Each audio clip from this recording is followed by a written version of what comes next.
Cái này ngon lắm, cứ ăn đi. Ôi không, dạo này em béo lắm, anh nhìn bụng em này, đầy mỡ à.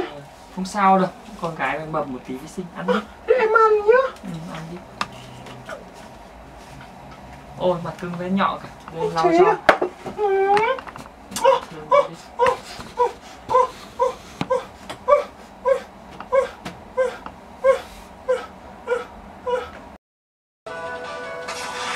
Nào, chị vô nhé.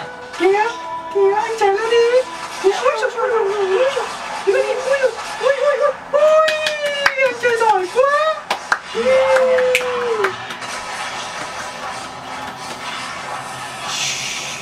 Ui trời ơi, chán á, không chơi nữa. Chơi trò khác đi anh ơi. Ôi trời ơi, trời ơi. Làm gì đấy, mẹ la, ôi trời ơi.